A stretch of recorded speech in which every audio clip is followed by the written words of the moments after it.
எல்லோருக்கும் வணக்கம். இந்த நிகழ்ச்சிக்கு அன்பு கூப்பிட்டாப்புல, அண்ணே நீங்கள் வரணும் அப்படின்னு. நான் ஆடியோ ரிலீஸ்லாம் வர்றதில்லப்பா, ரொம்ப வருஷமாக என்னோடய ஆடியோ ரிலீஸ் தான் வருது, ஒரு 12 வருஷமாச்சு, எதுக்கும் போனதில்லை, ஃபங்க்ஷன் போகிறதில்ல அப்படின்னு சொன்னேன். இல்லை நீங்கள் வரணுன்னாரு. தம்பி நான் ஊருக்கு போகிறேன், துபாய் போயிடுவோங்கிட்டான்ட்டு துபாய் போகிறேன் அப்படின்ட்டேன். அதுக்கப்புறம் வச்சிட்டாரு. அவருக்கு தெரியும் எங்கே அடித்தா எங்கே வலிக்குன்னு தெரிஞ்சிருக்கு போக்க. அடுத்து ஃபோன் தம்பிகிட்ட இருந்து வந்துச்சு. செம்ம வண்டி அடித்தாப்புல. அடித்தோன்னு, தம்பி சார் வர்றேன் நாளைக்கு தானே சொல்லிட்டாப்புல, நாளைக்கு காலையில் நான் வருவேன். நான் வராமையா, கண்டிப்பாக வந்து உன்னை வாழ்த்தா வருவேன் அப்படின்னு சொன்னேன். ஸோ அப்படி தான் வந்திருக்கேன். அவர் ஏன்னா விஜயகாந்த் சார் இருந்தால் உரிமையாக கேட்பார் வாங்கன்னு. அவரை கேட்க விடக்கூடாதுன்னு நான் நினச்சேன். அதனால தான் அவரை வாங்கன்னு கூட கேட்க விடல அந்த டைம். ஏன்னா அதுதான் நாங்கள் வந்து விஜயகாந்த் சாருக்கு செய்கிற ஒரு இது. ஏன்னா அவர் எங்கள் மண்ணின் மைந்தர், எல்லாருக்கும் இப்போ மண்ணின் மைந்தர். எங்கள் ஊர் மதுரை, ரைஸ் மில்லு, இதெல்லாம் எனக்கு நினைவுடுது. அவரை வச்சு படம் எடுக்கணும்லாம் நாங்கள் நினச்சோம், கதையெல்லாம் சொல்ல போனப்போ. அப்போ அது நடைபெறலை. ஆனால் அவர் பையனை வச்சு எடுக்கணும்னு எனக்கு ஒன்று வந்தது. அது ரொம்ப சந்தோஷமாக இருந்தது.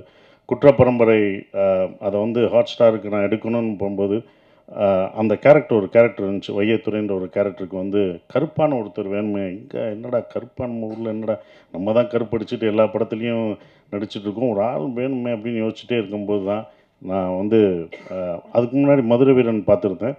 அப்போ கொஞ்சம் குண்டா இதாக இருந்தார்.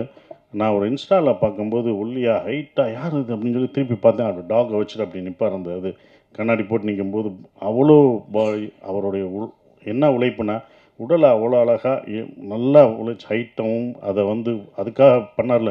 நான் கேட்டவனே, தம்பி எப்படி தம்பி பண்ணீங்கன்னு. சார் நான் போய் இத்தனை மாதம் நான் ஹார்ட் ஒர்க் பண்ணி என் உடம்பை குறைச்சேன் அப்படின்னாரு. பார்த்தீங்களா, அது எனக்கு ரொம்ப பிடிச்சிருந்த அவரோட ஹார்ட் ஒர்க். உடனே எனக்கு தோணுச்சு, இந்த கேரக்டருக்கு இவரை தவிர வேறு யாருமே பண்ண முடியாதுன்ட்டு நான் வந்து டெஸ்ட் ஷூட் எடுக்கணுன்ட்டு கூப்பிட்டேன். இது ஹாட் ஸ்டார் கூட பண்ணலை, யாருக்கும்னா நம்ம முதல் எடுத்து பார்த்துக்குவோம் அவர் எப்படி கரெக்டாக இருப்பாரான்னு சொல்லிட்டு நான் வந்து வாங்க தனியாக நம்ம 2 பேரும் தான், வேறு யாரும் கிடையாது, போட்டு ஒரு ஃபோட்டோ எடுத்து பார்ப்போன்னு நான் வந்து எடுத்து பார்த்தேன். அவங்க சொன்ன மாதிரி அந்த கண்ணை தான் ஃபஸ்ட்டு எடுத்தேன். கண்ணை பார்த்தோன்னே விஜயகாந்த் சார் தான் எனக்கு ஞாபகம் வந்தார். கண்டிப்பாக அந்த கண்ணில் அப்படியே இருந்து அந்த கண்ணை தான் நான் போஸ்டராகவே வச்சு அவங்களுக்கு காமிச்சேன், மேடத்திட்டையும் காமிச்சேன். அப்புறம் மேடத்திட்ட சொன்னேன், இவர் தான் வேணும் எனக்கு வந்து 60 நாள், என்ன இவ்வளோ நாள் டேட் கேட்குறீங்க அப்படின்னு, நீங்கள் கொடுங்க மேடம் அப்படின்னு. அவரை மூத்தவரை வேணால் அரசியலுக்கு வச்சுக்கோங்க, இவர் எங்களுக்கு சினிமாவுக்கு கொடுங்கன்னு கேட்டேன். அவங்க எந்த இதுவும் இல்லை, அவ்வளோ பணிவாக 2 பேரும். அவங்க வீட்டுக்கு போனாலும் என்ன சொல்கிறாங்க, அவங்க வந்து அவ்வளோ பணிவாக 2 பேரும் அவ்வளோ இதாக இருந்தாங்க. அவங்கள பார்த்து அடுத்த ஜென்ரேஷன் கற்றுக்கணும், அந்த எப்படி ரெஸ்பெக்டாக எப்படி இருக்காங்கன்றது கற்றுக்கணும்.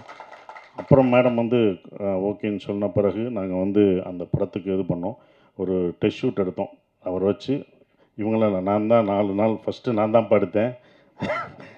அன்பு நான் தான் எடுத்தேன். 4 நாள் வச்சு நாங்கள் எடுத்தோம். அவர் கஷ்டப்படுத்தினோம், அது வேறு விஷயம். அது ஒரு ட்ரெய்லர் ஷூட்டு, ஒரு ட்ரெய்லர் ஷாட்டு ஆந்திராவில் எடுத்தோம், தலக்கோணத்தில். அந்த ரிவரில் ஓடி வரணும், அது ரொம்ப கஷ்டமானது, செருப்பு போடக்கூடாது, அதில் ஓடி வரணும், குதிரை விரட்டிட்டு வரணும், குதிரையோடு ஓடி வரணும். குதிரையும் அவரும் வரும்போது 2 பேரும் ஒரே மாதிரி இருந்தாங்க. என் ஷாட் வைக்கும்போது அந்த குதிரை வேகத்துக்கு வந்தது, எனக்கு இன்னும் அது வரலேன்னு வருத்தப்படுறேன். இந்த ட்ரெய்லரை கொண்டு வர முடியலேன்னு வருத்தமாக இருந்தது. அதுக்கப்புறம் தான் அந்த முடி ஹேர் ஸ்டைல் வெட்டி அவர் வெளியிலலாம் போனோடனே, ஃபங்க்ஷன்லாம் போனோடனே அன்பு பார்த்துட்டாப்புல, இது நல்லா இருக்காரே, இவரை நம்ம இது பண்ணணுமே சார். அடுத்து நான் விதை போட்டு வச்சுருக்கேன்டா, ஏன்டா என்கிட்ட கேட்குற, நான் அவரை விட மாட்டேன் அப்படின்னு. நான் தரவே மாட்டேன், நான் எவ்வளோ இது வச்சுருக்கேன் அந்த படத்துக்கு, அந்த கேரக்டருக்கு நான் முடி வச்சுருக்கேன். இல்லை சார் முடியை நாங்கள் குறைச்சிக்கிறோம் சார். முடியாதுன்னு சொன்னேன். சரி, நான் அங்கிட்டு பார்த்தா இவர் வர்றாரு, சார் முடி நல்லா இருக்குது சார். அது நான் எடுத்து வச்சுருக்கேன்ப்பா. என்னப்பா நான் நான் பண்ணி வச்சாலும் நீங்கள் கேட்குறேன்னாரு. ஆனால் அது பண்ண முடியல. ஆனால் சந்தோஷமாக இருந்தது. சரி அன்பு, நீ பாதி நாள் எடுத்துக்கோ அப்படின்னு சொல்லி நாங்கள் டேட்டு இது பண்ணிக்கிட்டு இருந்தோம்.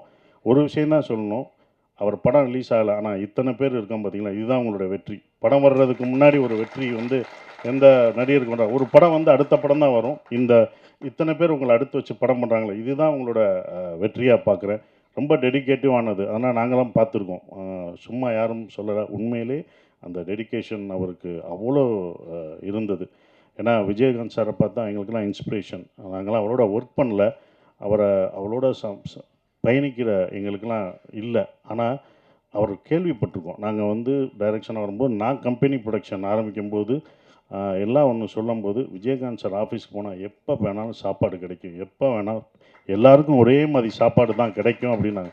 அப்போ நான் என் கம்பெனியில் சொன்னேன், சார் ஆஃபீஸில் எப்படி இருந்தாலும் இத்தனை வருஷத்துக்கு அப்புறம் இந்த ஜென்ரேஷனுக்கும் அடுத்த ஜென்ரேஷனுக்கும் அவர் சாப்பாடு போட்டது இன்னும் வந்துட்டுருக்கு பார்த்தீங்களா, அது தொடருதுன்னா பாருங்கள் எவ்வளோ இதாக இருக்குது. இதை நம்ம பண்ணணும்னு சொல்லி அவர் எனக்கு இன்ஸ்பிரேஷனாக அந்த இதில் இருந்தார். அது வந்து ரொம்ப இது சுதீஷ் சார் சொன்னார், விஜயகாந்த் சார் மாதிரி தம்பியை பத்திரிக்கையாளரும் மக்களும் அடுத்து அவரை ஏற்றி விட்டுருங்க அப்படின்னு சொல்லிட்டு இருந்தார். சார் தமிழ்நாடு மக்கள் ரொம்ப சென்டிமெண்ட்டான ஆளு சார். யார் சென்டிமெண்ட் பீப்புள் சார். நாங்கள் எப்படி விஜயகாந்த் சாரை வந்து அப்படி தூக்கி வச்சு தமிழ்நாட்டுக்கு கொண்டாடிச்சோ அதே மாதிரி அடுத்து சண்முக பாண்டியனை கண்டிப்பாக தமிழ்நாடு மக்கள் கைவிட மாட்டாங்க சார், தூக்கி கொண்டாடுவாங்க சார், இது உறுதி சார். பெரிய இடத்துக்கு போகிறேன். ஏன்னா இந்த மாதிரி ஒரு ஹைட்டில் இந்த மாதிரி ஒரு கருப்பான ஒரு ஹீரோ கிடையாது சார். நாங்கள் கருப்பாக இல்லை சார், அந்த மாதிரி கிடையாது. அவர் வந்தது எங்களுக்கு வந்து ரொம்ப சந்தோஷம் சார். அதுதான் எடுத்துகிட்ருக்கோம். ரொம்ப சந்தோஷமாக இருக்குது. என்னால் வந்து அவரை வச்சு படம் லேட்டாகுது, தாமதம். கண்டிப்பாக அந்த குற்றப்பரம்பரை எடுக்கும்போது அந்த கேரக்டருக்கு அவர் தான் வருவார். அவரை வச்சு தான் நான் எடுப்பேன், வேறு யாருமே அது கிடையாது. நாங்கள் வச்ச விதை வளர்ந்துருக்கு. இத்தனை பேர் நாங்கள் அந்த அவரால் பயன்படுத்தி அதை அறுவடை பண்ணுறோம். இந்த படம் கண்டிப்பாக படைத்தலைவன் பெரிய வெற்றி அடையும். அது அன்புக்கும் ப்ரொடியூசர் எல்லாருக்கும் என்னுடைய வாழ்த்துக்கள்.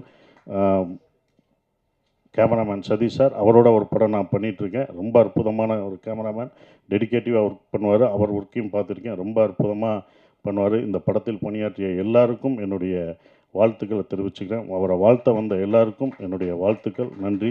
இந்த படம் வெற்றி விழாவில் சந்திப்போம். நன்றி மேடம், ரொம்ப நன்றி மேடம். பையனை எங்களுக்கு கொடுத்ததுக்கு அவங்களுக்கு தான் நன்றி சொல்லணும். அவ்வளோ அழகாக அவங்கள வளர்த்துருக்காங்க, அவ்வளோ டிசிப்ளின் பண்ணியிருக்காங்க. அது கண்டிப்பாக ஜெயிப்பார் மேடம். மக்களோட மனசு தான் ஜெயிப்பார், வெற்றி பெறுவார் மேடம். நன்றி.